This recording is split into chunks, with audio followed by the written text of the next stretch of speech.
मेरे प्यारे देशवासियों, मैं आपको एक ऑडियो सुनाता हूँ।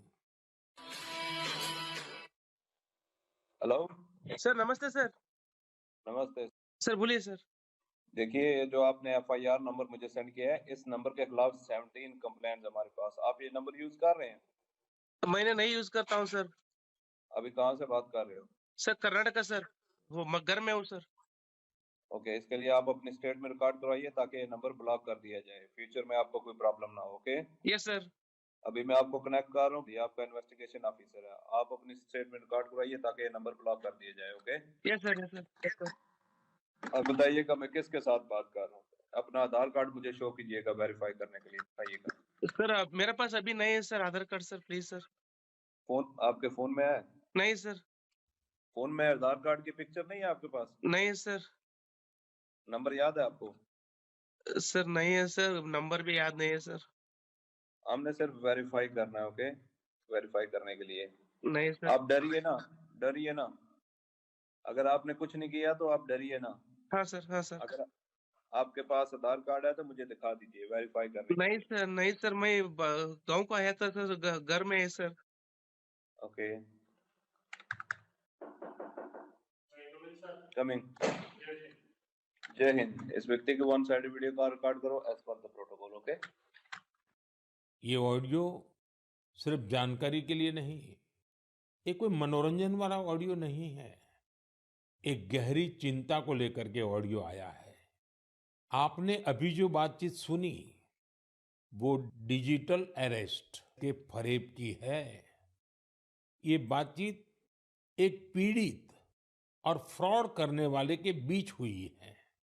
डिजिटल अरेस्ट के फ्रॉड में फोन करने वाले कभी पुलिस, कभी सीबीआई, कभी नारकोटिक्स, कभी आरबीआई, ऐसे भांति भांति के लेबल लगाकर बनावटी अधिकारी बनकर बात करते हैं और बड़े कॉन्फिडेंस के साथ करते हैं। मुझे मन की बात के बहुत से श्रोताओं ने कहा कि इसकी चर्चा जरूर करनी चाहिए।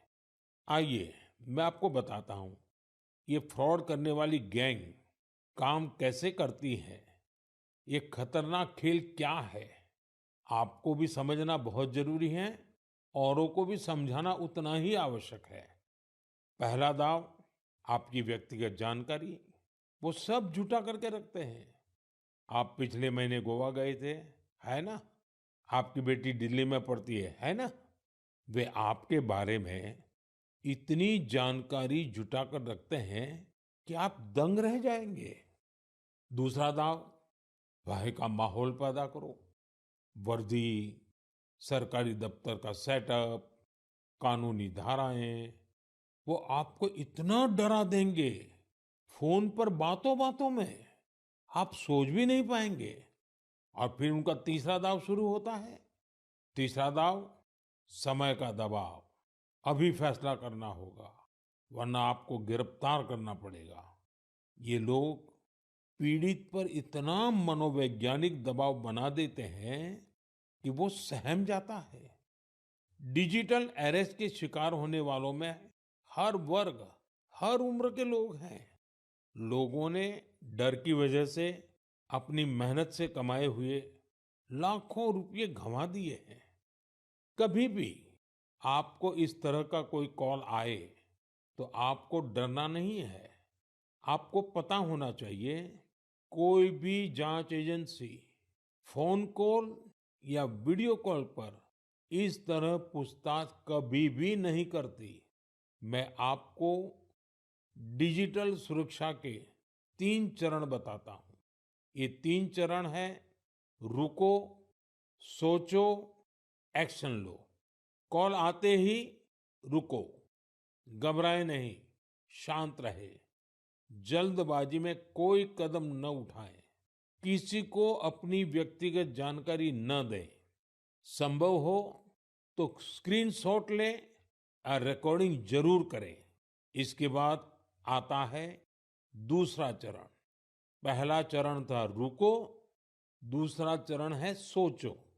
कोई भी सरकारी एजेंसी फोन पर ऐसे धमकी नहीं देती। न ही वीडियो कॉल पर पूछताछ करती है, न ही ऐसे पैसा की मांग करती है। अगर डर लगे तो समझिए कुछ गड़बड़ है। और पहला चरण, दूसरा चरण और अब मैं कहता हूं तीसरा चरण। पहले चरण में मैंने कहा रुको, दूसरे चरण में मैंने कहा सोचो, और तीसरा चरण कहता हूं एक्शन लो। राष्ट्रीय साइबर हेल्पलाइन 1930 डायल करें, cybercrime.gov.in पर रिपोर्ट करें, परिवार और पुलिस को सूचित करें, सबूत सुरक्षित रखें। रुको, बाद में सोचो और फिर एक्शन लो। ये 3 चरण आपकी डिजिटल सुरक्षा का रक्षक बनेंगे। साथियों, मैं फिर कहूंगा, डिजिटल अरेस्ट जैसी कोई व्यवस्था कानून में नहीं है।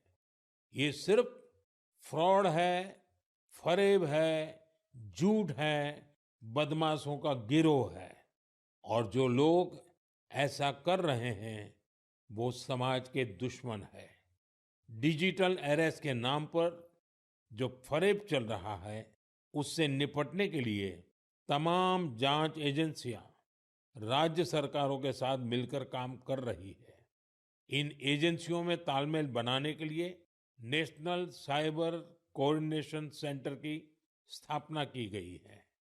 एजेंसियों की तरफ से ऐसे फ्रॉड करने वाली हजारों वीडियो कॉलिंग आईडी को ब्लॉक किया गया है। लाखों सिम कार्ड, मोबाइल फोन और बैंक अकाउंट्स को भी ब्लॉक किया गया है। एजेंसियां अपना काम कर रही है, लेकिन डिजिटल अरेस्ट के नाम पर हो रहे स्कैम से बचने के लिए बहुत जरूरी है हर किसी की जागरूकता, हर नागरिक की जागरूकता।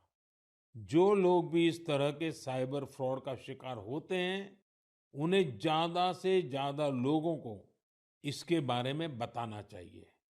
आप जागरूकता के लिए हैशटैग सेफ डिजिटल इंडिया का प्रयोग कर सकते हैं। मैं स्कूलों और कॉलेजों को भी कहूंगा कि साइबर स्कैम के खिलाफ मुहिम में छात्रों को भी जोड़े।